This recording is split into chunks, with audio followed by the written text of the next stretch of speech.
Salut à tous et bienvenue sur ce live. Salut Ricky, salut Ducky Smith. J'espère que vous allez bien. Ducky Smith qui nous dit hello à tous, sacrée fin de mercato quand même. Comme d'habitude, j'ai envie de dire, nous nous retrouvons en ce 2 septembre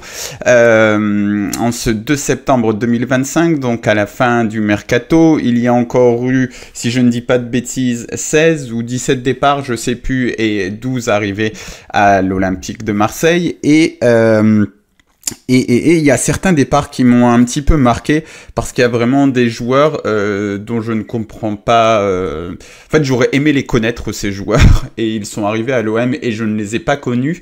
Et donc, ça a un peu fait écho à ce que par exemple Nico du Marseille Champion Podcast me dit souvent. Il me dit souvent c'est un vrai Aldegard, etc. J'ai vu Dimeco hier qui a dit aussi on peut pas s'attacher à ces joueurs, et quoi qu'on pense que cette stratégie mercato de Longoria est pertinente ou pas, parce qu'on va rappeler qu'il a quand même eu des résultats par rapport à la majorité des présidents, des dirigeants de l'Olympique de Marseille, hein. Il faut reconnaître, voilà, il a fait 3 fois le podium sur ces 5 années, si je dis pas de bêtises. Il y a Sampaoli, il fait podium, Tudor, il fait podium, et De Zerbi, il fait podium. Donc c'est pas tout le monde qui fait ça. Donc il faut reconnaître ça, mais force est de constater que ça débite énormément, qu'il y a énormément de joueurs, on a à peine le temps de les connaître, et forcément on pourrait, pensez-vous que les joueurs s'attachent à nous dit Ricky Groseille, c'est une très bonne question, je ne pense pas. Et là, j'ai même pas envie de parler d'attachement des joueurs, etc. Parce que la remarque de Ricky est très bonne. Parce qu'en effet, je ne pense pas que les joueurs s'attachent à nous. On est dans un business, dans un truc, machin. Mais voilà, il y a un fait. Ça débite énormément. Donc on va voir, ça débite tellement. Il y a des joueurs, j'avais oublié qu'ils étaient passés par l'Olympique de Marseille en préparant un petit peu ce petit 11. On va le faire ensemble, hein, ce 11. On va le faire. Et puis il y a aussi les discours qui sont pas toujours raccords par moment. Un joueur arrive et on nous dit « Ah, ben ce joueur-là, c'est un joueur de projet. » Et puis il joue 2 matchs. Et puis on le revoit plus jamais, on l'échange contre 25 mecs, machin, tout ça. Donc on rappelle, voilà, parce que j'imagine déjà qu'il va y avoir beaucoup de critiques, machin. Pablo Longoria, en tant que président, a des résultats. Mais par contre, il débite énormément de joueurs. Et on va voir un petit peu, donc on va voir un petit peu ces joueurs-ci. On va essayer de faire un 11 des joueurs, un 11 Aldegard. Vraiment, les joueurs, en fait, on a limite oublié qu'ils sont passés par l'OM, ou alors des joueurs qui sont arrivés, qui ont fait 5 matchs, qui ont eu moins de 300-400 minutes de temps de jeu. Ricky qui continue un peu son trolling en parlant de Rabiot, évidemment, à qui il était très attaché, super mec. On rappelle que c'est le meilleur mec dans les vestiaires de tous les temps, hein, apparemment. Donc ça, c'était avant. Bon, bref, tous ces trucs, en fait, vous voyez là, par exemple, en fait, c'est aussi pour ça que j'ai envie de faire ce petit 11, parce que là, on est dans l'hystérie, un peu l'écosystème OM est dans l'hystérie du mercato, et tout le monde est là à dire ah oui, Rabiot, machin, Rabiot, truc. J'ai vu aussi pas mal de mecs qui disent oh, ça me surprend beaucoup qu'il aille dans un club qui n'est pas en Ligue des Champions, Rabiot. Le mec, il se casse à l'arrache. On pense qu'on veut de toute cette histoire. En fait, tout ça, c'est juste du business et c'est juste un peu n'importe quoi. Et tous les discours qu'il y a autour du foot, c'est n'importe quoi, voilà. Et c'est ce que ce 11, on va essayer un petit peu de voir autour. Donc quand on nous parle de valeurs humaines, etc., on met ça à côté. Le foot, c'est un business. On va le voir très clairement dans ce petit live. Et c'est un business pour tout le monde. Voilà, pour les joueurs, pour les dirigeants, pour machin. Arrêtez de nous parler de valeurs humaines. Moi, ça me fatigue un petit peu. Voilà. Alors, à part, lui, il a le droit. Mais c'est le seul. Je sais pas si vous avez vu, si vous êtes hispanophone, allez voir la dernière conférence de presse qu'il fait. Il a tort sur plein de trucs, etc. On peut ne pas être d'accord, mais la manière dont il essaye de parler, tellement d'amour pour Marcelo. C'est vraiment... J'espère que tu ne me décevras jamais, Marcelo, parce que ça risque d'être dur. Voilà, c'est vrai, Bielsa France, ça en a fait de gros morceaux sur Twitter. J'en ai aussi un peu parlé sur Blue Sky. Venez sur Blue Sky, c'est mieux que Twitter. Alors, on va faire ça avec ce petit machin là. Voilà, Line-up Builder. Donc, on va construire une équipe des joueurs en se basant sur... Je regarde en même temps, hein, je fais un petit peu... Voilà, en se basant sur les, sur les transferts, sur Transfermarkt, donc sur les données de Transfermarkt. Attention, accrochez-vous, c'est assez vertigineux, donc non, tu reviens ici, voilà. Je vérifie ici, voilà, tout va bien. Hop, hop, hop.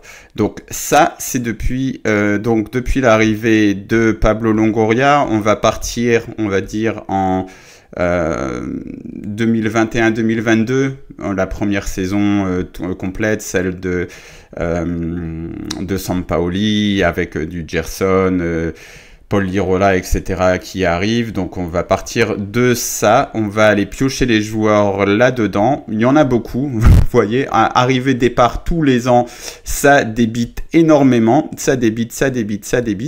Donc on va aller piocher nos joueurs là-dedans. Et avant toute chose, je vais avoir besoin de vos lumières. Je vais avoir besoin de vos lumières pour déjà... Arrête, Ricky, arrête. On ne fait pas de blagues sur Marcelo. Ouais, bon, il y a quand même de Kiss Smith, parce que je lis en même temps les commentaires. Il y a quand même, j'ai assisté à beaucoup de conférences de presse de présentation de joueurs. Je me demande vraiment de qui on parlait quand on parlait de certains joueurs. Enfin bref, on a quelques arbitrages à faire. Ça va plaire à certains dans le chat. Quelques arbitrages à faire. Je vous explique. D'abord, il faut ici, voilà, choisir la formation. Donc, il y a un ou deux joueurs sur lesquels j'hésite. Je voulais inclure un de ces joueurs-là pour lesquels l'OM a payé. Qui était très jeune et qu'on nous a un petit peu vendu, la pépite qui arrive, machin, truc, qui devrait ensuite se faire sa place dans l'équipe de l'Olympique de Marseille. Et j'ai deux trois prétendants. Alors hop, je vais vous les mettre ici. Et en fonction de qui on choisit,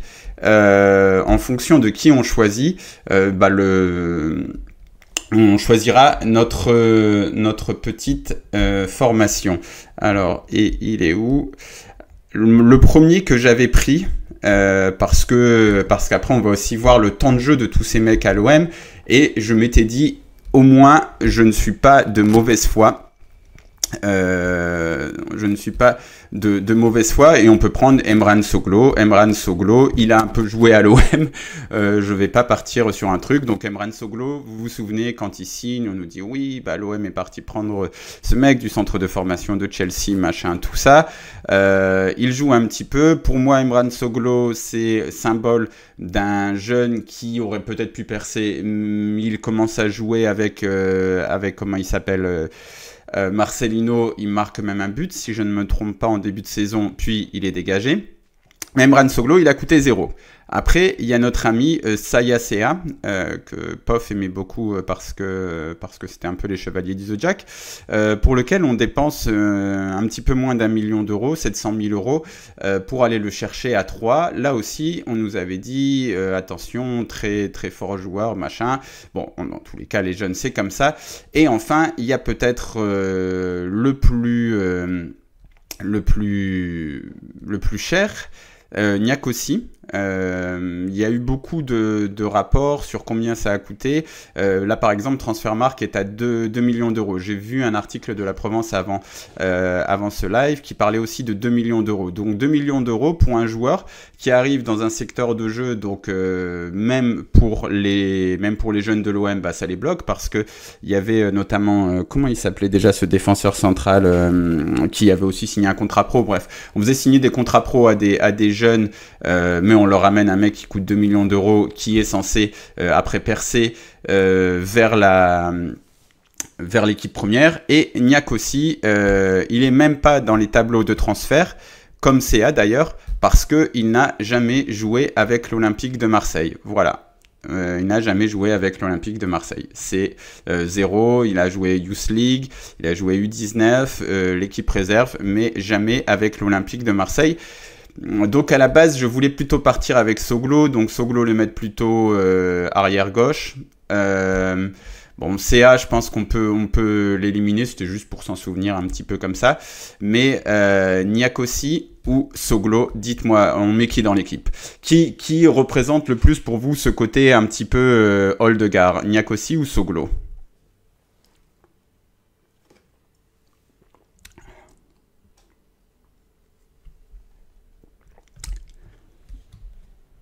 Sinon, moi, je pas Soglo pour Ali Todorov. Faudrait que je fasse gaffe à pas faire ça parce que là, sinon, ça va.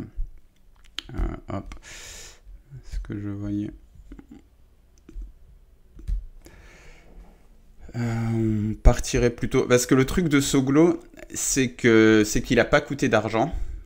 C'est aussi son transfert aussi à Soglo, il est pas mal parce qu'en fait on comprend pas trop s'il a rapporté de l'argent, s'il a pas rapporté d'argent. C'est assez intéressant. Soglo, même Transfermarkt ne sait pas qui que quoi dont où. Voilà, hop. Donc il est parti en janvier 2025 pour un montant inconnu. Voilà. On ne sait pas combien il a coûté Emran Soglo à Sturm Graz pour lequel il ne joue plus. Moi, Soglo, ça me va bien parce qu'il a quand même un peu joué à l'OM. Un but, une passe décisive, c'est pas mal. C'est mieux que beaucoup de joueurs qui vont être dans cette équipe. Mais voilà, pour moi, Soglo, il a un petit peu... c'est vraiment... le symbole du jeune qui est un peu flingué par l'instabilité sur le banc à l'Olympique de Marseille. Est-ce qu'il aurait été un grand joueur, machin, on ne sait pas. Est-ce que ça aurait été un joueur de complément? Peut-être que ça aurait été juste ça, et ça aurait été déjà pas mal. J'aurais mis Nagatomo en arrière gauche. Nagatomo, il arrive un petit peu, il arrive la première saison de Longoria quand il vient juste d'arriver. Et Nagatomo, il joue pas mal parce que c'est ça aussi le but, c'est de prendre des joueurs qui ne jouent pas. Bon, on est plutôt parti sur Soglo. Donc si on part sur Soglo, on va changer notre petit truc. C'est où on va prendre c'est ici, il me semble. Voilà, on va partir plutôt sur un 3-5-2, si vous le voulez bien. On va partir sur un 3-5-2. Alors, Soglo sera donc à gauche. Mais avant ça, on va parler de deux joueurs qui, moi... la défense, elle est intraitable. La défense, c'est vraiment la défense symbole de cette équipe-là pour moi. On va prendre, alors c'est Isaac Touré d'abord. Où est-ce qu'il est déjà? Est-ce qu'ils vont le trouver? Il y a beaucoup de Touré. Touré.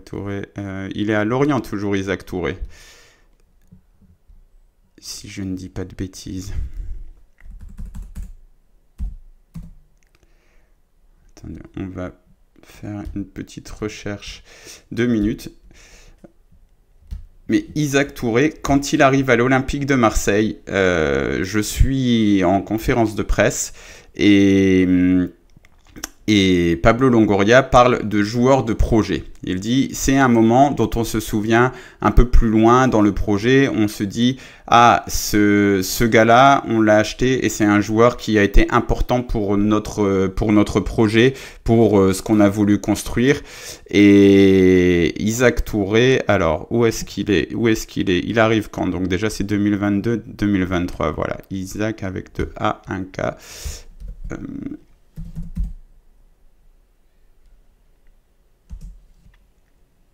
Attendez, il a été transféré, Isaac Touré? Parce que là, j'ai... Ouais, c'est lui. Ok, je savais même pas qu'il avait été transféré. Retour de prêt, non, c'est juste qu'ils sont pas à jour sur le machin, ok. Donc, on revient. Donc, Isaac Touré et Gouiri, Fifi et Loulou qui dit Bamo Meïté. Voilà, c'est la défense centrale, vraiment, moi, qui m'a marqué. Donc, Isaac Touré, il arrive à l'Olympique de Marseille comme un joueur de projet. Voilà, donc, il arrive en 2022. Voilà, il arrive, on le paye un petit prix quand même, 5,50 millions. Donc à ce moment-là, en 1er juillet 2022, donc il a 19 ans. On voit un petit peu le mec qui a un physique un peu particulier, grand, on se dit ça va être spécial, machin, mais ça va être un joueur que l'on va développer. Est-ce qu'on a développé Isaac Touré? Eh ben, on l'a développé en le faisant jouer 65 minutes. Isaac Touré a joué 65 minutes à l'Olympique de Marseille. Voilà. C'est notre joueur de projet, donc c'est quand même pas rien. Donc ici sur rating, on va mettre le nombre de minutes jouées, 65 minutes jouées pour Isaac Touré. C'est vraiment hallucinant. Il a fait 5 entrées en Ligue 1. Voilà. Franchement, en plus, je l'ai perdu parce qu'après, donc c'est ça, en fait, il a été prêté à Udinese. C'est pour ça qu'ici, sur Line-Up Builder, ils le mettent encore là. L'autre joueur avec qui on l'échange, parce que donc on achète un mec qui doit être un gars qu'on va développer, qui est un joueur un petit peu spécial, donc Isaac Touré. On l'achète, on le fait jouer 65 minutes et puis finalement on dit oh, tu sais quoi en fait non, on va plutôt te revendre. On va plutôt te revendre, t'échanger avec Bamo Meïté. Là aussi, j'étais à la conférence de presse de présentation. Donc, Bamo Meïté qui arrive, avant ça, c'est un 2001 et il arrive, voilà, FC Lorient Marseille, 1er septembre 2023. Donc, il arrive à quel âge? Il est dans la vingtaine, encore une fois, on va dire. On a dit 2001, donc ouais, il a 22 ans quand même déjà. Mais je me souviens aussi dithyrambique, super joueur, machin. Au final, l'ensemble coûte assez d'argent à l'Olympique de Marseille. Ici, on a 10,50 millions pour Bamo Meïté, parce qu'il y a eu des prêts, il y a des histoires de montant de prêt, 1 million, machin, oui ok, la fin du prêt, et là 10,50 millions finalement début 2024. Donc Bamo Meïté, donc on achète Isaac Touré, notre joueur de projet qui joue 65 minutes, on le remplace par Bamo Meïté. À ma grande surprise, il y a eu un peu de temps de jeu quand même pour Bamo Meïté. Pour Bamo Meïté, il y a eu un peu de temps de jeu, 1136 minutes, c'est l'un des plus gros temps de jeu qu'on va avoir dans ce 11, mais il n'y a plus rien depuis septembre 2024. Voilà, après il est prêté, après il ne joue pas, après d'un seul coup il disparaît. En fait, à partir de la saison 2024-2025, il disparaît. Il joue un peu avec Tonton Gassé, avec Gattuso, machin. Il joue un peu, mais sinon, notre joueur de projet x2, donc le joueur qui remplace notre joueur de projet, un autre joueur à développer, Bamo Meïté, eh ben, il ne joue jamais. On va le mettre ici. Donc, c'est moi ça en fait, et c'est là Bamo Meïté qui a été reprêté, donc c'est pas mal. Il a été reprêté à Lorient. Je me dis vraiment, en fait, sa carrière, elle ne ressemble à rien. 1136 minutes quand même, C'est pas mal, donc 1136 minutes, ça fait quoi? Ça fait 12 matchs? Ah, alors on peut pas mettre, on va mettre un K. Non. Bon, comment on peut mettre? Parce que rating, on peut pas mettre plus de rating -3. Bon, on va mettre 100. Ça n'a pas fonctionné. Je vais mettre 1,36, mais on se souviendra qu'il y a un peu plus que ça. Donc, Bamouméité, Isaac Touré, c'est vraiment pour moi une défense vraiment, vraiment symbole de cet OM. De cet OM, on achète des jeunes et en fait, on prend absolument pas le temps de le développer. Je pense que le reproche le plus juste, nous dit Ricky Groseille, est de dire qu'on surestime et se trompe sur les joueurs plutôt que dire qu'on leur laisse pas leur chance. Ces types n'ont rien fait ailleurs, c'est pas forcément l'OM le problème. Bah, je pense que c'est un peu compliqué. En fait, le développement des jeunes, c'est pas un truc linéaire. C'est pas soit le mec qui va être super bon, soit le mec va être ne va pas faire carrière. En fait, il y a aussi des moments où tu fais des rencontres qui vont faire que tu te développes, qui vont débloquer des choses en toi. Et quand tu arrives à l'OM, c'est très dur de débloquer ces choses. Et donc après, bah, tu vas être dans des impasses, tu vas faire des prêts à gauche, à droite. Et surtout aussi, le truc, c'est qu'il faut avoir de la patience avec des jeunes. Et le machin, c'est qu'en fait, les jeunes, il y a zéro patience à l'OM. Moi, je pense que c'est ça. Parfois, il faut du temps et des moments de déclic, comme le dit Ali Todorov, voilà. Mais là, il y a... En fait, il n'y a plus aucune chance. Bamouméité, ça fait 1 an, depuis l'arrivée de Roberto De Zerbi, il y a zéro chance pour qu'il joue à l'Olympique de Marseille. C'est complètement fermé. Donc voilà, Isaac Touré, il est parti. Isaac Touré, jeune, voilà, machin, tout ça qui est compliqué. Qui sait, peut-être que s'il rencontre le bon entraîneur, le bon contexte, peut-être que ça peut devenir un bon joueur. Parce que là, il me semble qu'en plus, il y a aussi eu du hors-terrain, etc. avec Isaac Touré. Donc pas sûr qu'il ait toujours été le plus sérieux. Mais c'est à Auxerre où il était pas mal, Isaac Touré. Voilà, il y a un moment, il fait un prêt à Auxerre. C'est pas mal. On se dit, il y a peut-être quelque chose. Il y a peut-être un truc à faire. Mais en tout cas, on a pris Isaac Touré, Bamouméité. Ensemble, ils ont joué 13 matchs à l'OM. Voilà, on a dépensé je ne sais pas combien pour ces deux joueurs. C'est combien Bamouméité? On va la voir ici. Là, c'est montant du prêt, donc c'est là où c'est validé. 10 millions 50 pour Bamouméité, 5,50 pour Isaac Touré, 16 millions. Alors certes, on les a échangés. Bref, on a fait des flux financiers avec ces deux joueurs, mais on n'a pas fait de football. Voilà, ils n'ont pas joué, on n'a pas vu ces trucs. Et le truc avec Bamouméité, je sais vraiment pas. J'ai pas envie de dire on est passé à côté d'un super joueur. Si on avait eu Bamouméité, peut-être c'était Marcel Desailly Prime, on sait pas. Franchement, j'en sais rien, je sais pas. Et c'est ça en fait qui est un peu frustrant, c'est que tu achètes des joueurs, on te fait des conférences de presse, on te présente les joueurs comme les joueurs sur lesquels on va investir dans l'avenir et tu les vois même pas. En fait, tu les vois pas jouer. Le truc de Bamouméité, c'est que moi, je le connais pas, ce mec. En fait, footballistiquement, parce que voilà, c'est tout ce qui m'intéresse, mais footballistiquement, Bamouméité, c'est quoi? Je ne sais pas. Je ne sais pas du tout. Et je lui souhaite le meilleur parce que je pense vraiment que tu as très peu de chances de te développer à l'Olympique de Marseille. Et oui, on pourrait peut-être se dire ça vient de eux aussi, parce qu'il ne faut pas toujours mettre le problème sur le club, mais là, ça se multiplie quand même. Voilà, les deux mecs-là, ils ont des profils techniques différents, mais défenseurs jeunes à développer. Les deux ont eu des carrières à peu près similaires à l'OM. Bamouméité a un peu plus joué parce qu'il était dans une saison de merde. Allez, on va passer à un autre profil pour terminer cette jolie défense.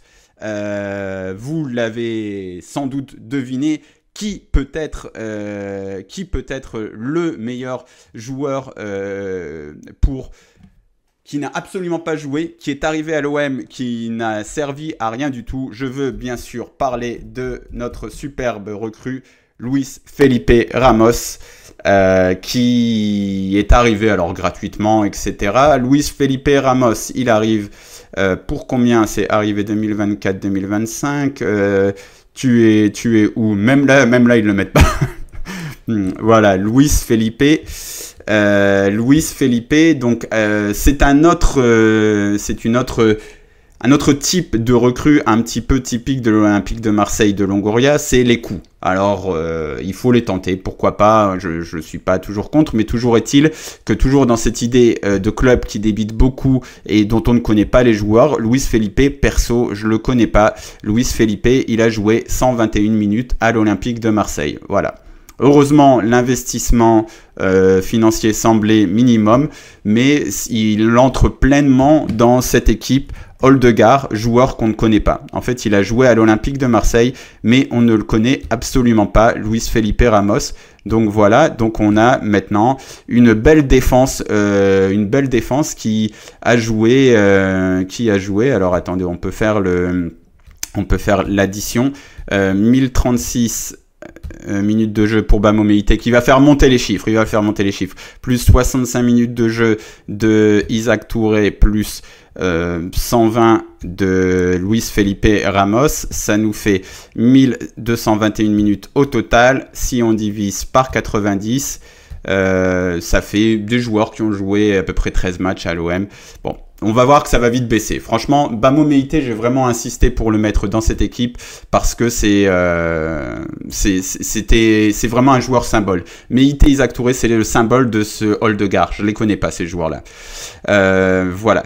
Lilian Tupagé qui dit Meïté avait pas la qualité technique, même si c'est loin d'être un point faible chez lui à mon sens, pour jouer sous De Zerbi qui a l'air quand même d'essayer contrairement à d'autres. Bah, franchement non, avec Bamo Meïté,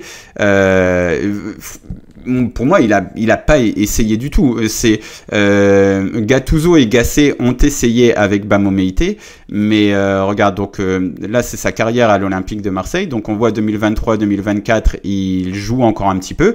Et à partir du début de saison 2024, d'ailleurs c'est assez marrant, je me souviens être avec un journaliste qui devait interviewer Bamo Meïté, puis l'interview est annulée le jour même parce qu'on dit « Ah bah non, finalement Bamo Meïté il va partir parce que... enfin il pourrait partir ».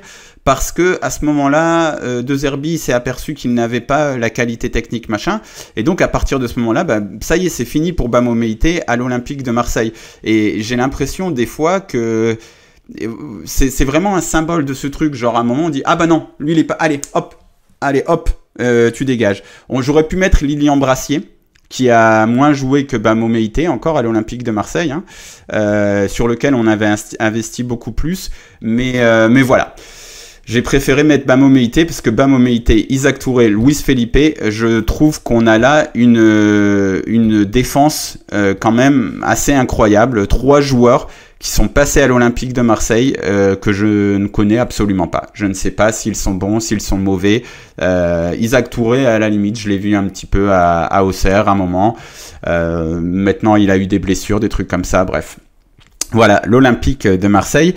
Le gardien, c'est un peu spécial parce que s'il y a des reproches à faire au niveau des gardiens, on en a quand même acheté à l'OM sous Longoria, genre des Jelle Van Neck qui n'ont jamais joué à l'Olympique de Marseille. Il est reparti, il me semble, Jelle Van Neck maintenant. Ah non, il est encore sous contrat à l'OM. Voilà, Jelle Van Neck, par exemple, on ne sait pas exactement à quoi ça a servi, mais il est arrivé gratuitement.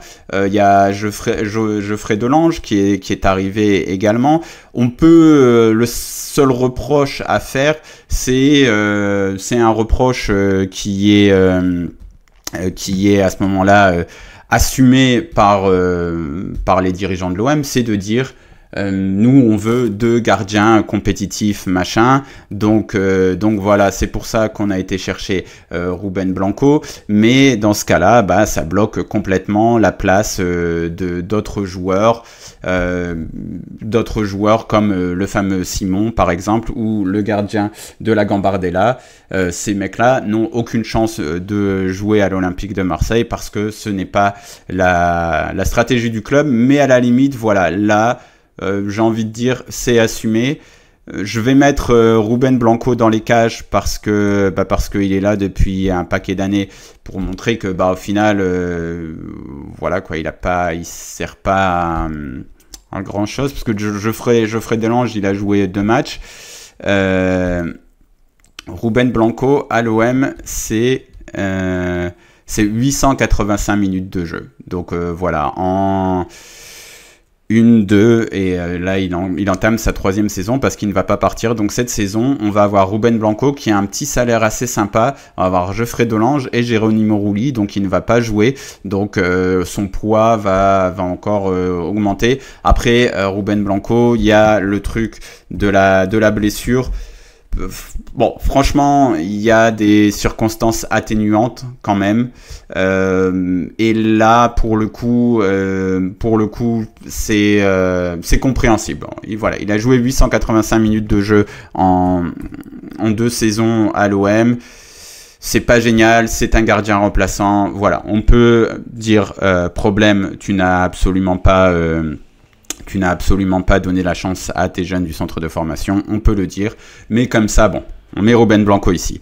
À droite, bien sûr, on va mettre un joueur qui est aujourd'hui titulaire à Benfica, notre ami Dedić. Voilà, donc Amar Dedić qui arrive la saison passée. Encore une fois, souvenez-vous, donc Bamo Meïté, 22-23 ans, Isaac Touré, 20 ans. Là, Amir Dedić, il est où Amar Dedić d'ailleurs, pourquoi Amir que l'on obtient en prêt avec option d'achat. Et Amir Dedić, encore une fois, c'est un jeune. Donc, quand il est à l'OM, il a 22 ans. Et quand il est à l'OM, on le fait assez peu jouer. Et il va avoir 309 minutes de jeu. Et après, on dit, non, en fait, pas bon. Tu rentres chez toi. Donc, c'est aussi... Pourquoi je mets 307, il me met 309, il me met 307. Il est pas content avec moi. Startup Builder, là, il enlève... hop, si tu veux bien mettre 309 et pas 7, tu seras gentil. Ah oui, d'accord, j'ai compris pourquoi. Voilà. Voilà, donc Amir Dedić quand même, encore une fois, un jeune joueur. Comme le dit Ducky Smith dans le chat, il est encensé au début, puis on le décrit comme un poulet sans tête. Et tu vois, Ricky, tu dis quel est le problème ou l'avantage d'être un Odegaard.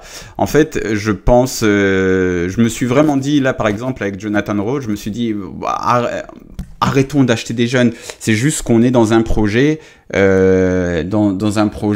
impatient. Le mec n'est pas bon immédiatement, il joue 5 matchs, il dégage. C'est ça le concept à l'Olympique de Marseille. T'es bon, tu joues, t'es pas bon, tu dégages. On n'a pas le temps pour toi et il faut arrêter de penser qu'on va développer des jeunes, machin, tout ça. Ça, c'est faux. Ça n'existe pas. T'es bon, tu joues, t'es pas bon, tu dégages. On n'a pas le temps et on n'a pas le temps de développer et ça se reflète beaucoup sur je sais pas, Roberto De Zerbi, il était quand même arrivé avec cette réputation un peu d'avoir fait éclore des jeunes, d'être un peu patient. Ça fait aussi partie du football de faire éclore des jeunes. Là, il y a Bilal Nadir qui s'était déjà fait une place avant. Il a quand même mis Bacola dans le groupe et Robinho Vaz. Donc on va voir. Ouais, peut-être que je suis juste mauvaise langue. J'espère que ces mecs-là vont éclore. Dans tous les cas, ce qui est certain, c'est qu'à l'OM, on prend des joueurs et on leur laisse assez peu de temps pour se développer. Il faut qu'ils soient rapidement très bons. Donc voilà, on a décidé à gauche de mettre notre ami Soglo. Voilà, Soglo, lui, je pense que... Je trouve ça un peu triste. Bon, il est arrivé gratuit. un moment, j'ai cru qu'il allait se faire une place avec Marcelino. Emran Soglo, c'est totalement le genre de joueur que je lui souhaite pas, hein, 201 minutes de jeu. Je lui souhaite de faire une très belle carrière et je suis toujours très content quand je vois des jeunes passer par l'OM qui font carrière même ailleurs. Donc je lui souhaite une très belle carrière. Mais Soglo, c'est exactement le genre de mec, je me dis, que j'imagine disparaître, devenir un joueur de second rang qui ne va plus beaucoup jouer à gauche, à droite. Et avec un peu plus de chance, à l'OM, il aurait pu devenir un bon joueur d'utilité, ou qui sait peut-être même plus.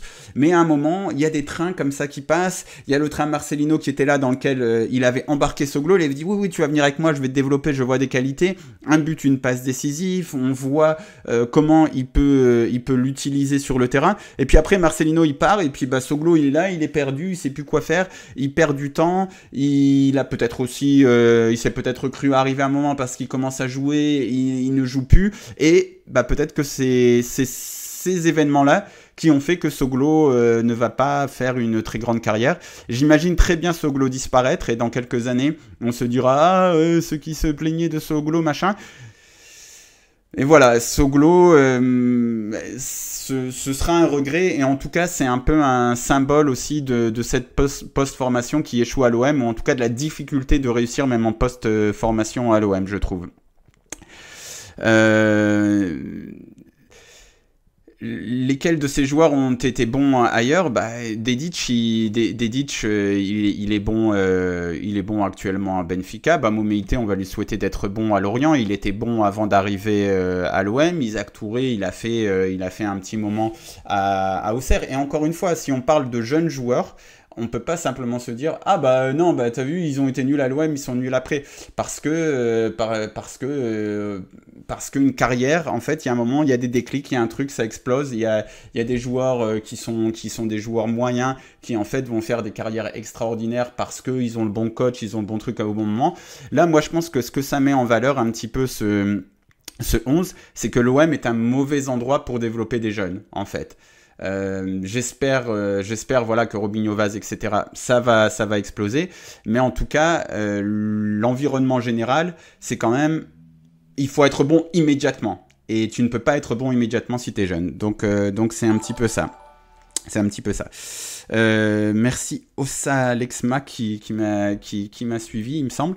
Fallait-il laisser plus de temps? Christopher Roca, par exemple, apparemment, il s'est encore planté à Aubagne. Donc je ne veux pas absoudre tout le monde, mais je veux aussi mettre en valeur le fait que c'est pas facile de réussir à l'Olympique de Marseille quand t'es jeune, ou quand t'es moins jeune, parce que Luis Felipe, il avait quelques références avant.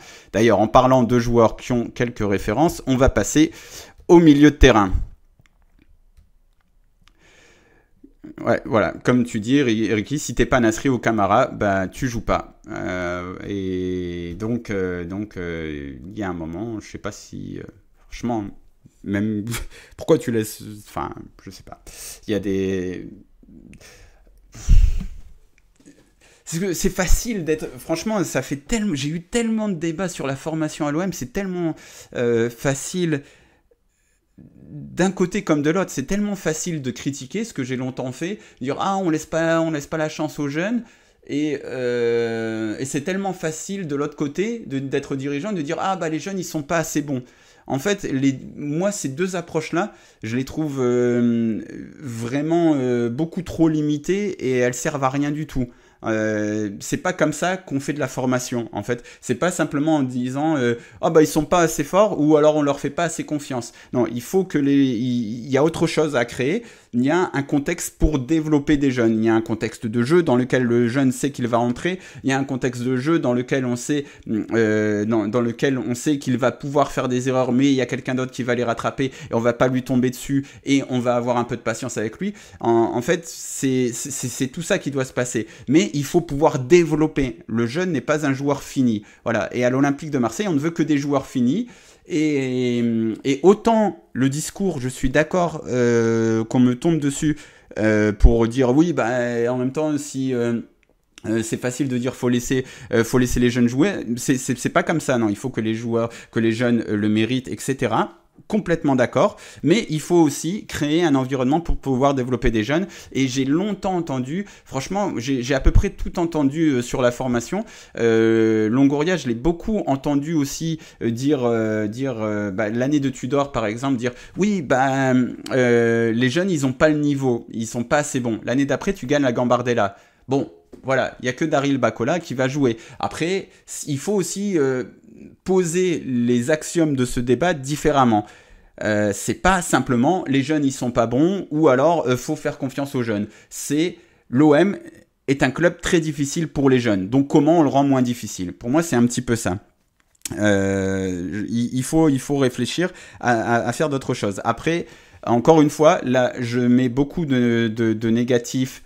De négatifs, mais Robinho Vaz qui entre et qui marque un but, franchement c'est à saluer. Bilal Nadir qui a réussi à survivre, voilà.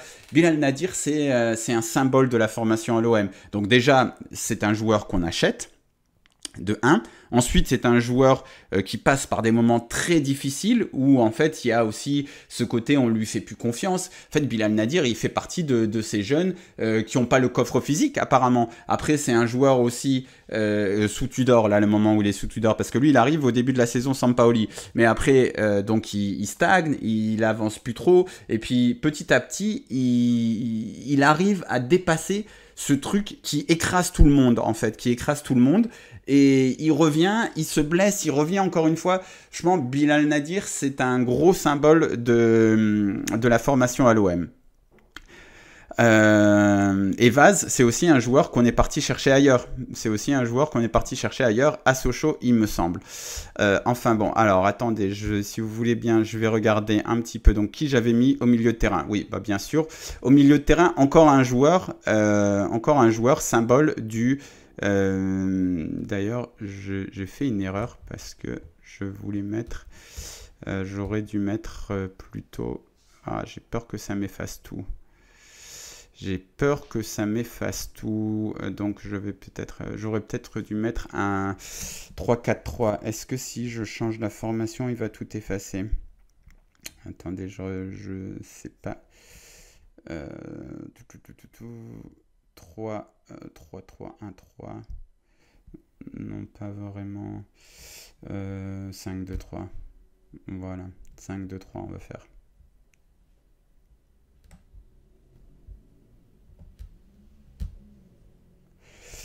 Bon, c'est un peu le bordel, on va rectifier ça plus tard.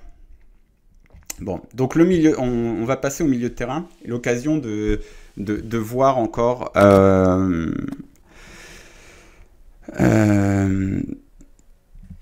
avant, on gardait les TNDI et Mpapembo 10 ans. Maintenant, on les enchaîne en espérant trouver un caméra ou même juste un Maxime Lopez. Je préfère la nouvelle méthode. Je sais pas. Je sais pas. Peut-être. C'est aussi possible. Comme je l'ai dit, après tout, l'Olympique de Marseille a de meilleurs résultats maintenant qu'il en avait il y a quelques temps. Alors attendez, parce que je voulais mettre ce que je vais faire. Je vais remettre Soglo ici. Ici, je vais l'enlever de là de 101 minutes. Voilà. Non, comment je vais faire ça?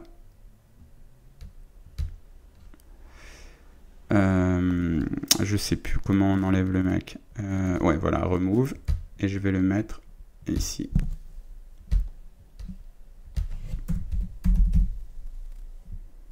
Voilà.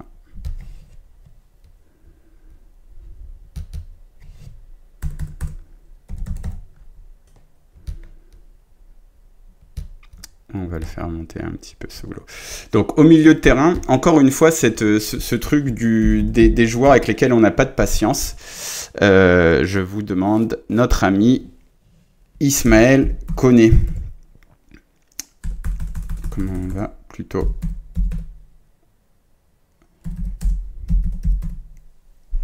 Voilà. Donc Ismaël Koné, encore un joueur qui arrive assez tôt, où on dit des qualités de dingue, machin, tout ça. Et Ismaël Koné, donc 12 millions d'euros de Watford, à l'Olympique de Marseille. Toujours ce côté, tu joues 5 matchs, tu as intérêt à être bon, sinon tu dégages. Il y a des blessures, des choses comme ça, mais Ismaël Koné, alors on va dire oui, il y avait la bagarre, il y a des trucs. Toujours est-il qu'il fait 9 entrées, 9 matchs. Il joue un total de 388 minutes et on le dégage. Voilà, et il s'en va. Positive, négative, je sais pas, mais en tout cas, toujours dans ce côté Odegaard, Ismaël Koné, 388 minutes, il s'en va. Donc, manque de patience ou manque de prise d'information au préalable sur la mentalité notamment, demande Slim. C'est une bonne question. Ça, c'est une bonne question. Parce qu'en effet, moi je trouve qu'il y a un manque de patience, vraiment. Il y a un manque de patience même quand vous regardez, comment il s'appelle, le documentaire Sans jamais rien lâcher de l'OM, là. On voit Benassia qui dit à un moment, qui dit aux joueurs, « Ah, moi je vais pas attendre 18 mois pour te dégager si t'es pas bon. Hein. » Il le dit. Donc il y a un manque de patience revendiqué. Mais le problème, c'est que quand tu achètes des joueurs de 22 ans, si t'as pas de patience avec eux, bah autant ne pas les acheter, quoi. C'est pratiquement se tirer. En fait, c'est ça le côté Odegaard qui ne fonctionne pas avec moi. C'est si tu achètes des joueurs de 22 ans, n'achète pas des joueurs de 22 ans. Tu dois acheter des joueurs de 30 ans qui sont capables d'être bons immédiatement. Sinon, ne les achète pas. Sinon, ne les achète pas, ça sert à rien du tout. Ça sert à rien du tout parce qu'ils ne seront pas assez bons. Bon, le deuxième milieu de terrain, j'ai un peu hésité. J'ai un petit peu... c'est aussi... j'ai envie de mettre Olivier Ntcham, même si j'avais dit que je partais de la première saison complète, mais Olivier Ntcham, c'est un peu le premier transfert made in Longoria, vraiment. Et puis, c'est un transfert qui est comment dire... représentatif de l'Olympique de Marseille, parce que Olivier Ntcham, en fait, c'est lui qui fait partir André Villas-Boas. On a tout entendu sur ce sujet, ce que Villas-Boas, il voulait déjà partir, etc., machin, tout ça. Mais c'est aussi un transfert représentatif de ces rustines. Voilà, il va beaucoup faire ça aussi, Pablo Longoria, aller chercher un peu des rustines. Donc Olivier Ntcham, le truc qui est un petit peu marquant, c'est qu'au final, tu fais partir un coach pour un total de jeu de 208 minutes. Donc, est-ce que ça valait vraiment le coup de créer tout ce remue-ménage pour 208 minutes ? Franchement, je suis pas certain. Mais dans tous les cas, il représente fort ce côté Odegaard. On aurait pu mettre Onana aussi. Je trouve qu'il représente ça aussi. Et en attaque, on continue toujours sur cette idée de... Tu vas chercher des joueurs qui ont 21 ans, mais tu leur dis, t'es pas bon tout de suite, tu pars. Là, c'est un peu l'une des stars du recrutement de la saison passée. C'est pas un peu, c'est carrément l'une des stars à la pointe de l'attaque. On va peut-être le mettre sur le côté. Vous avez bien sûr reconnu Eli Wahi. Pour 27 millions d'euros, il arrive quand même, Eli Wahi. Voilà, donc il arrive, il a 21 ans. Et on va le faire jouer. On va le faire jouer un petit peu. Il n'a pas été bon immédiatement, ça dégage. 595 minutes de jeu. Vu l'investissement que tu poses sur le joueur, je trouve ça assez... En tout cas, je trouve que ça mérite d'être souligné. Voilà. Après, c'est bien, c'est pas bien. Chacun se fera son idée. Mais ça dessine vraiment ça dessine un modus operandi. Voilà, tu es jeune, tu es Ismaël Koné, tu es Bamo Meïté, tu es Dedic, tu es Wahi. Venir à l'Olympique de Marseille, c'est pas forcément la chose à faire pour ta carrière.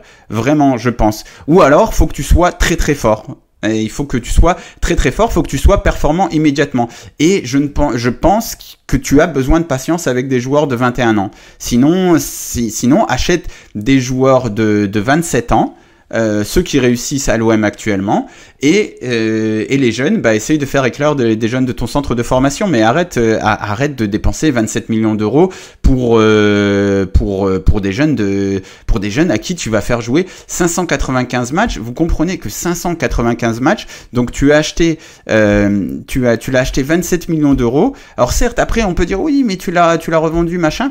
595 matchs, ça fait 6 matchs pour Eli Wahi. 6,6 matchs pour Eli Wahi. Ça fait 7 matchs. Donc tu lui as laissé 7 matchs, tu lui as laissé 595 minutes, tu lui dis, t'es bon, t'es pas bon, tu dégages.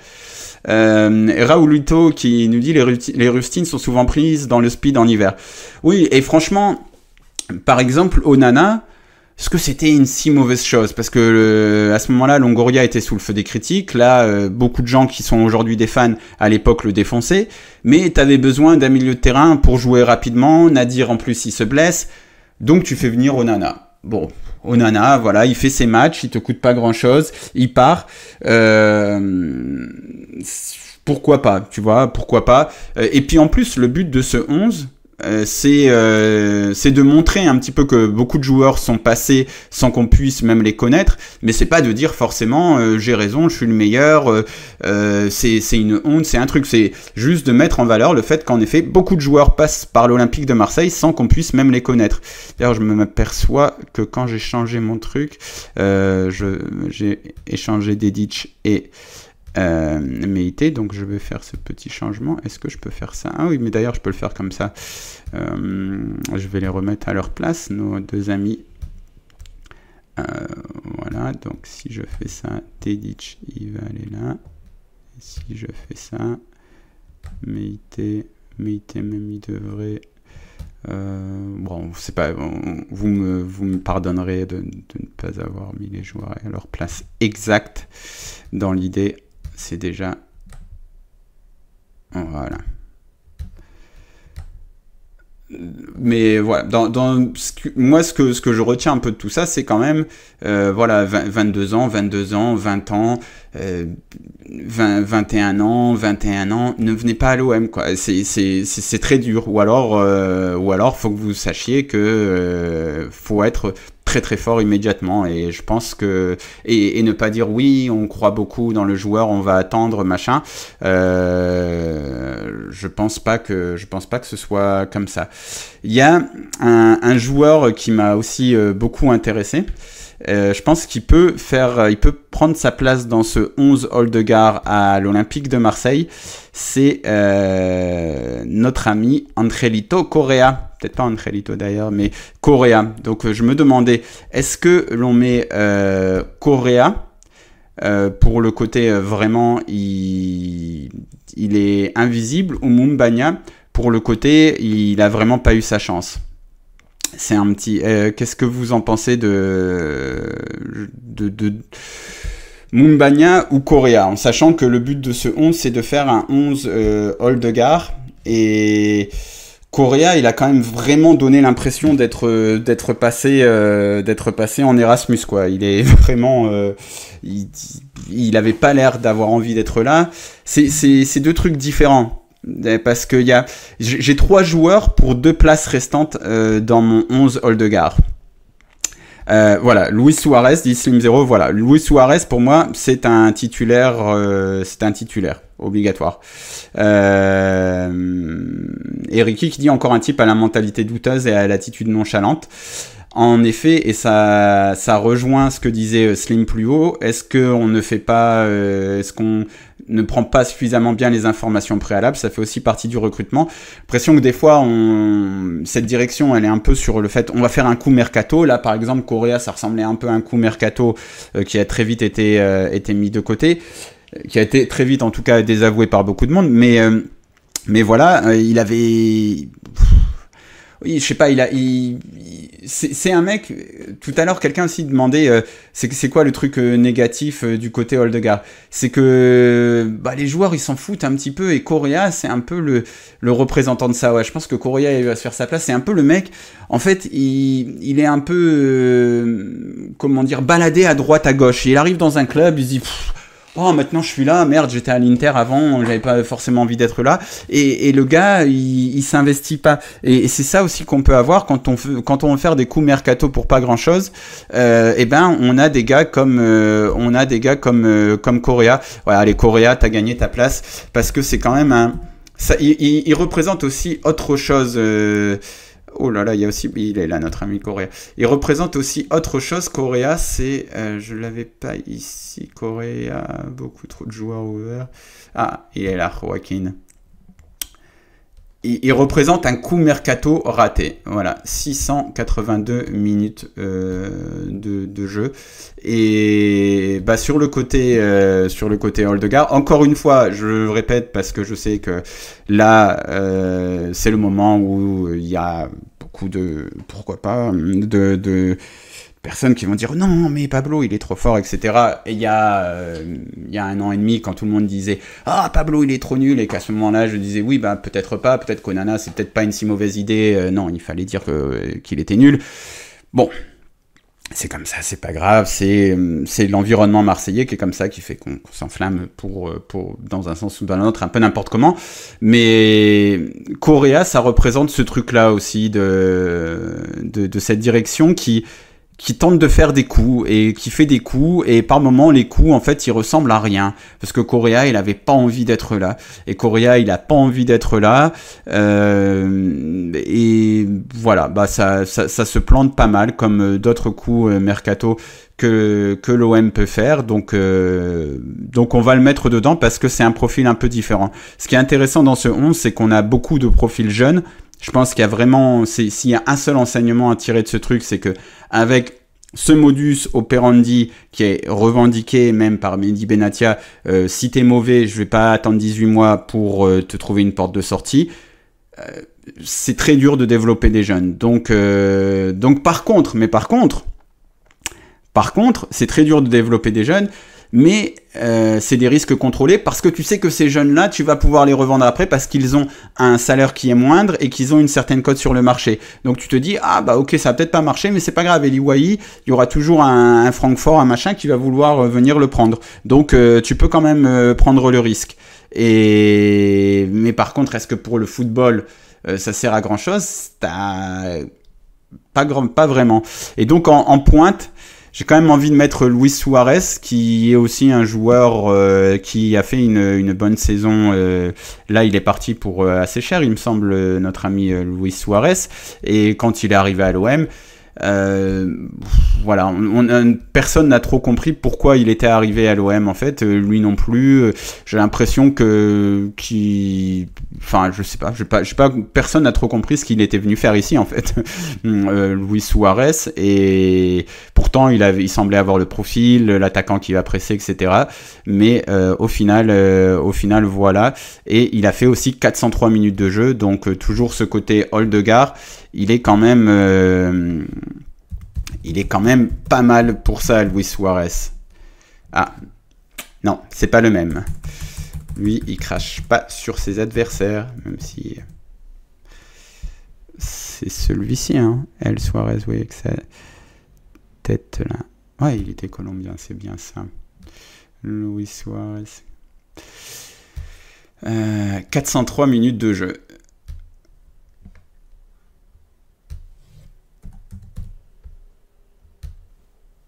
Voilà, donc le 11 Odegaard, il ressemblerait à ça.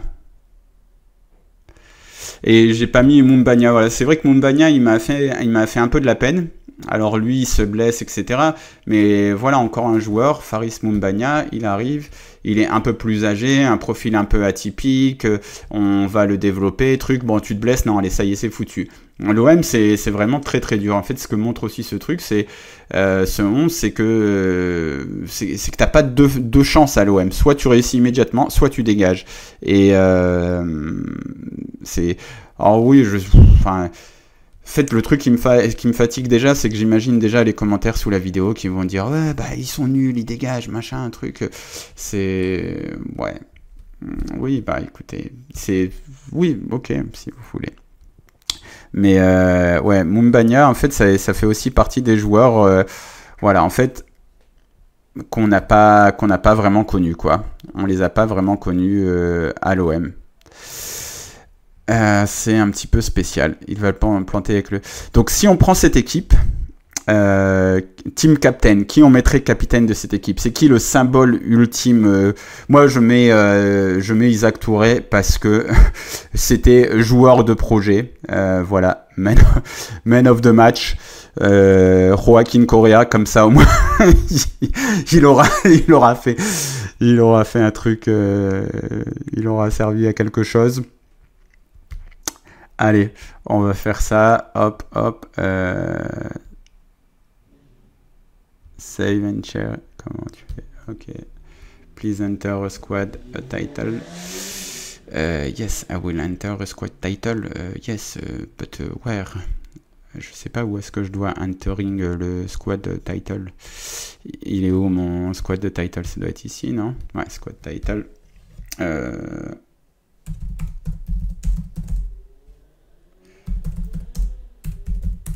Odegaard OM.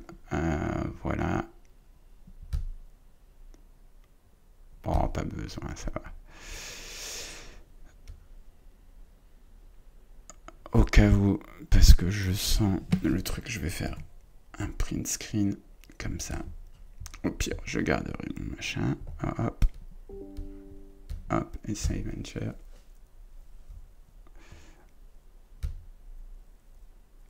Encham, c'est le patient zéro. Ouais, c'est ça un petit peu.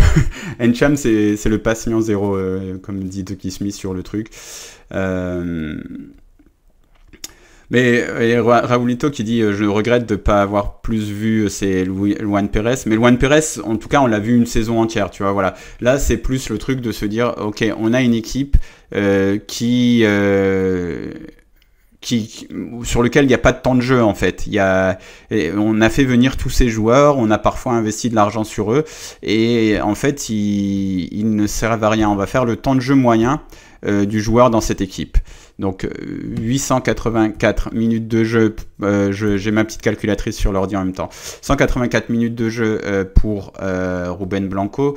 On a dit Bamo Meïté, faut pas que je me trompe parce que là le chiffre n'est pas bon, c'est 1136 pour Bamo Meïté. 884 plus 1136 plus 65 plus 120 plus 309 minutes pour Dedic, plus 388 pour Koné, plus 208 pour Encham, plus 201 pour Soglo, plus 682 pour notre homme du match, Joaquin Correa, plus 403 pour Luis Suarez, plus 595 pour Eli Wahi. Ça nous fait un total de 4991 minutes qu'on divise par 11. Donc 453 minutes de jeu, le temps de jeu moyen des joueurs. Hop, je vais le mettre ici quelque part. Ici ouais, j'avais mis un petit peu plus parce que c'était avec 453,72 temps de jeu moyen par joueur. Et donc 453 divisé par 90, ça nous fait 5 matchs. Voilà, c'est donc ça fait 5 matchs, 5 fois 90. 5 matchs moyens par joueur. Donc c'est le temps de vie, c'est l'espérance de vie à l'OM pour ces joueurs-là. 5 matchs, voilà. Et il y a des profils différents. Donc ensuite, je dis pas que c'est... Je vais répéter ce que je ne cesse de répéter. Pablo Longoria a les meilleurs résultats pour un président de l'Olympique de Marseille depuis Pape Diouf. Donc pas question de dire il fait n'importe quoi truc, mais il débite beaucoup. Voilà, c'est le seul truc. Il débite beaucoup de joueurs. Il y a beaucoup de jeunes qui viennent, qui s'en vont à nouveau.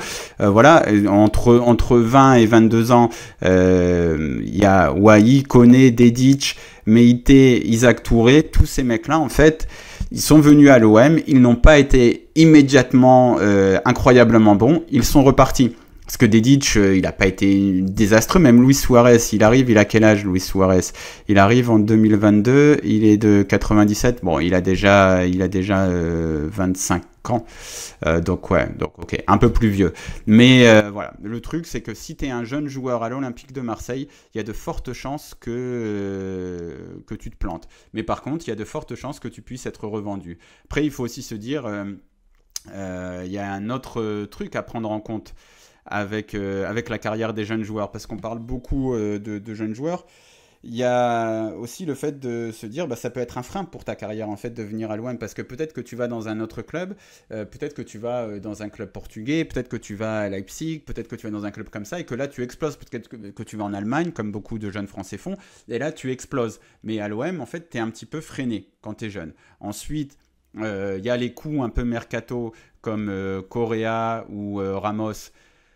Écoutez, ou même Encham, c'est des coups mercato un peu ratés. Enfin, à part Correa, c'est vraiment une grosse cagade. Mais les Encham, Onana, Ramos, on peut se dire, bon, à la limite, voilà. Et puis l'autre truc, c'est et Ruben Blanco, voilà, c'est dur qu'il soit dans ce 11 parce que c'est le gardien remplaçant de l'OM. Les gardiens remplaçants, mis à part se plaindre du fait de ne laisser aucune chance aux gardiens du centre de formation, c'est dur de mettre un gardien dans cette équipe en fait. Simplement, il n'y a pas eu de recrutement en tout cas qui me font dire bon, c'est vraiment n'importe quoi d'avoir recruté ce gardien là. Mais généralement, je trouve que cette équipe elle est pas mal et elle représente pas mal les mercatos de Pablo Longoria. Voilà, 5 matchs. Des joueurs au profil différent, des joueurs post-formation avec Soglo, des joueurs de projet avec Touré, Meïté. Moi vraiment ces deux-là ils m'ont vraiment un peu marqué. Bamo, Meïté, ça m'a vraiment un peu marqué. Je me demande vraiment, je vais pas dire que j'ai de la tristesse pour lui, mais je me dis vraiment, il aurait mieux fait de pas venir à l'OM, quoi. C'est pour lui. Je lui souhaite le meilleur. J'espère qu'il va réussir. Des mecs comme Koné ou Wai, ou peut-être que comme le disait tout à l'heure quelqu'un dans le chat, c'était Slim il me semble, peut-être qu'en effet il aurait fallu faire un meilleur profilage mental parce que apparemment il y a eu des problèmes là-dessus. D'autres joueurs comme Dedić, en fait on les a fait venir, on a dit bon allez ils sont pas assez bons, allez hop ça s'en va. Bref, beaucoup de profils différents et on va dire que le gros truc de cette équipe c'est voilà, le côté Aldegarde de l'OM quand même, on peut le dessiner, on peut le confirmer et encore une fois, je veux aussi dire que malgré tous ces points noirs, Pablo Longoria a des résultats à l'Olympique de Marseille. Voilà. En tout cas c'était un petit exercice marrant parce que en fait maintenant je marche tellement sur des œufs quand je parle à la team OM et en période de mercato c'est pire. Je pense que ça se sent dans ma voix, dans ma manière de parler. Je me dis oh merde, si je dis un truc comme ça il y a Lolo du 1-3 qui va me dire ah mais il faut pas dire ça, il y a machin de là-bas qui va ce serait tellement plus simple de dire ce que les supporters veulent entendre, et franchement je sais ce que les supporters veulent entendre. Il suffit de prendre un petit peu la température, tu dis simplement les choses sur lesquelles tu ne vas pas prendre de risque, tu sais que tout le monde va dire ah c'est bien, mais ça m'intéresse zéro de faire ça, vraiment zéro, et donc du coup t'es obligé de marcher sur des œufs dès que tu veux dire quoi que ce soit parce que tu sais que tu vas avoir plein de commentaires à la con. C'est un petit peu fatigant, mais d'ailleurs je me dis que je ne vais pas mettre les commentaires sur ce replay YouTube. Voilà, ce sera plus simple. Mais vous par contre sur Twitch, vous êtes au top. Puis d'ailleurs en fait généralement j'en profite aussi pour dire que sur YouTube, la dernière fois, je vais sur les commentaires, j'ai que des commentaires constructifs, même des critiques. Putain, d'ailleurs, merde, j'ai oublié, il y a quelqu'un qui m'avait demandé quelque chose sur YouTube. J'ai oublié, j'aurais dû regarder avant de lancer ce live Twitch. Il y a 80-90% de commentaires positifs. Et puis voilà, comme d'habitude, c'est humain. On ne retient que les 2-3 qui font un petit peu chier et dont on peut prévoir les réactions. Oh, c'est un petit peu chiant. Mais voilà, il y a des solutions à ça. En tout cas, je vous remercie tous, ceux qui sont au top ici et ceux qui sont aussi au top sur YouTube. Vraiment, la dernière fois, en fait, j'ai eu 90% de commentaires où je me suis dit, ah putain, ils sont cool les gens aussi sur YouTube. Donc voilà, mais il y a toujours une ou deux personnes qui viennent et qui, je sais pas, ils comprennent rien et tu le sais qu'ils comprennent rien, machin. C'est chiant. C'est chiant d'être aussi peu de se mettre aussi peu à l'abri. Oui, voilà, je regarde mes commentaires YouTube, c'était Raïs JM qui me demandait de ne pas trop dire lui il joue là, lui il faut qu'on lui donne là, etc. Parce qu'il écoute en podcast. Je suis désolé, j'y ai pas pensé avant de lancer le live. Je m'en souviens ici. La prochaine fois que je débute un live, et si vous êtes là, n'hésitez pas à me dire, pense au podcast, pense à ceux qui écoutent en podcast. J'essaierai de penser à ça. Bon, enfin, on va pas trop tarder à s'arrêter. On va faire un petit tour des commentaires. Meïté, ça fait beaucoup débat. Ricky qui parle de ce qui est marquant avec Meïté, c'est qu'il est écarté au profit de Kondogbia, qui est moins bon. Il avait déjà prouvé qu'il était moins bon. Gros Nono qui lui répond: tu penses qu'il y a eu des consignes de Pablo à destination du coach pour ne pas qu'il joue, ou il n'était simplement pas au niveau à l'entraînement? Ben, je pense qu'il y a aussi le fait que Kondogbia, en fait, il a un certain, il a comment dire, une certaine autorité sportive. Il est quand même passé par des vrais clubs. C'est pas un joueur qui a zéro qualité. Il a déjà fait des choses. Je pense qu'à l'entraînement, il doit montrer des choses. Mais ça prouve aussi un autre truc, je pense, qui est un peu décevant chez De Zerbi. C'est qu'on raille souvent les Didier Deschamps, les Rudy Garcia. On dit ah oui, bah oui, ils veulent que des mecs de 27 ans sur lesquels ils peuvent s'appuyer, comme ça ils prennent pas de risques. C'est un truc qu'on a beaucoup dit, moi le premier, voilà, de dire bah en fait ils développent jamais des jeunes parce qu'ils ont pas envie, ils se disent je vais m'appuyer sur un mec de 27 ans à l'OM, c'est la seule solution de gagner, et puis après quand tu perds tu dis ah ouais mais le mec de 27 ans il a pas le dynamisme du jeune. Et bah Roberto De Zerbi il est pareil, je pense qu'il se dit bah il vaut mieux avoir un Geoffrey Kondogbia de 30 et quelques années qui a l'expérience, comme ça s'il se fait ouvrir, bah il prendra un peu plus sur lui, machin, et plutôt qu'un Bamo Meïté, qui en plus a pas tout à fait les mêmes caractéristiques, donc tu l'aurais peut-être plus fait jouer de l'autre côté, Bamo Meïté, alors que Kondogbia tu pouvais le faire jouer à gauche de la défense, mais il y a ce truc que je vois en fait, voilà, c'est ça qui est un petit peu c'est ça qui me dérange un petit peu dans ce côté Oldegard, c'est ce côté on n'a pas changé le club quoi en fait. Il y a beaucoup de discours sur on va faire ça, on va faire machin, mais en fait c'est un peu des discours de façade, de dire oui bah si t'es pas bon tu joues pas. Oui bah Didier Deschamps et José Anigo ils pouvaient le dire aussi ça en fait, hein. C'est pas révolutionnaire, mais comment et donc les jeunes ils sont pas bons immédiatement, les jeunes ils sont pas tout de suite avec ce que peuvent assumer les Geoffrey Kondogbia de ce monde, donc on fait jouer que des Geoffrey Kondogbia. C'est un peu embêtant, alors vraiment à tempérer avec le fait que là on voit Nadir, Vaz et Bakola un petit peu intégrer le groupe, et c'est ce qu'on peut souhaiter de mieux peut-être à l'Olympique de Marseille, à moins d'avoir un crack, mais dans tous les cas on est toujours sur un club qui doit faire jouer des joueurs de 25-26 ans qui sont déjà prêts. Voilà, c'est tout. Les autres, ça sert à rien de les recruter, les gars. Ça sert à rien.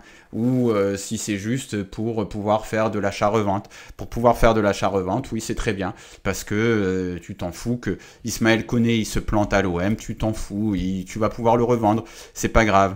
Mais par contre, si un autre mec se plante, ça va être plus dur. Donc ouais, c'est un petit peu ça, moi, qui m'embête. C'est ce côté grand discours par moment.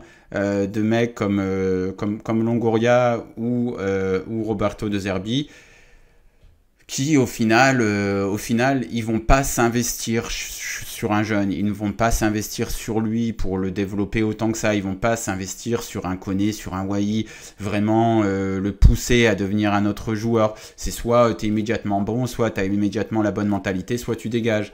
Donc ne recrute pas ce mec là à la base. C'est un peu l'exemple de Bielsa qui avec Benjamin Mendy, je pense qu'il y avait beaucoup de choses. Enfin, on s'arrête à l'OM hein, parce que ce qu'il y a après, c'est vomitif et c'est inexcusable et enfin voilà, bon, bref, c'est dégueulasse ce qui se passe après. Mais à l'OM, on sait que c'est un joueur qui n'est pas très concentré, machin, tout ça. Marcelo Bielsa, il va le développer le mec de manière un peu spéciale en le laissant dormir au truc vidéo en disant oui bah je vais trouver une autre manière de faire ça, trouver une autre manière de faire ci, de faire ça. Là, on le développerait pas. On dirait non il est pas assez bon. Allez hop, tu pars à Rennes en prêt, tu pars en Rennes après en prêt avec option d'achat ou Genoa en prêt avec option d'achat et donc voilà la moelle du club. Par rapport à l'exploitation du potentiel joueur, elle n'a pas changé. C'est toujours des joueurs de 24-25 ans. Et c'est vrai, pour terminer, le seul à qui tu as laissé du temps, il est maintenant capitaine, c'est Balerdi. Et c'est vrai, et il est encore beaucoup critiqué. Mais voilà, Balerdi, c'est le mec... Je sais pas pourquoi en fait on lui a laissé autant de temps. Je pense qu'il y a un moment aussi on ne pouvait plus le revendre. Il y a toujours eu des entraîneurs qui ont cru en lui. Mais voilà, Balerdi en tant que jeune, même moi à un moment je me suis dit bon c'est bon Balerdi, on lui a laissé suffisamment de chance, il fait toujours les mêmes erreurs, il faut passer à autre chose. Et ben non, parce que voilà, c'est comme ça que tu développes des jeunes. Si ce ne sont pas des cracks immédiats ou des gens qui ont eu des gros problèmes extrasportifs et voilà, qui étaient des cracks avant ça. Donc voilà, bon, je vous rappelle, on va terminer sur ce petit 11 Oldegard de l'Olympique de Marseille sous Pablo Longoria. Un 11 qui a joué en moyenne 5 matchs, qui a joué en moyenne, on a dit, donc 453 minutes de jeu. Ruben Blanco dans les cages, c'est un peu dur. Mais il fallait un gardien, c'est un peu dur. Deuxième gardien, c'est très très dur. Ça, c'est le poste le plus problématique. Une défense magnifique, composée de 2/3 de joueurs projets, Isaac Touré, Bamo Meïté, qui n'ont jamais eu leur chance réellement à l'Olympique de Marseille. Luis Felipe, un coup mercato raté. Amir Dedic, un jeune qui n'a pas été immédiatement un crack, donc il est reparti. Ismaël Koné, un jeune... pas immédiatement un crack, hop, il est reparti. Olivier Ncham, le profil rustine de Mercato. Bon, voilà, il illustre un peu ce côté Oldegard, même si on peut se dire au final, les Ncham, les Onana, si tu en avais réellement besoin, voilà. Mais Ncham, un joueur symbole aussi qui fait partir André Villas-Boas. Emran Soglo, un joueur un petit peu symbole de ce moment où l'OM a commencé à faire de la post-formation avec Niakosi et CA, avec lesquels on a hésité, sur lesquels on a mis de l'argent. Alors pas Soglo, mais les deux autres oui, et qui en fait n'ont servi à rien et ont pratiquement pas joué à l'OM. Soglo est celui qui a le plus joué, mais qui a pâti de l'instabilité sur le banc parce que avec Marcelino, il était parti pour faire partie de l'équipe. Parti pour faire partie, c'est une très belle formulation. On continue avec une ligne d'attaque qui est magnifique. Donc Joaquin Correa, une vraie erreur mercato. On a limite de la chance de ne pas se qualifier en Ligue des Champions, sinon il aurait fallu lever une option d'achat assez importante, mais un gros salaire pour au final qu'il joue 682 minutes. Donc 682 minutes, ça veut dire qu'il a fait, il a fait beaucoup d'entrées, mais en match complet, 682 minutes divisé par 90, ça fait quoi? Ça fait 7 matchs, 8 matchs, c'est pas génial, ça fait 7 matchs et demi, voilà. Luis Suarez, le joueur dont on n'a pas compris l'arrivée, et qui est reparti, il a fait 4-5 mois, il est reparti. Eli Wahi, le même profil que Koné ou Dedic, ces jeunes, s'ils ne sont pas immédiatement bons, s'ils ont peut-être des petits écarts au niveau comportementaux, ils s'en vont et on ne prend pas le temps d'investir du temps. Voilà. Vraiment, il est temps que ça se termine ce live parce que mes formulations là, elles sont magnifiques.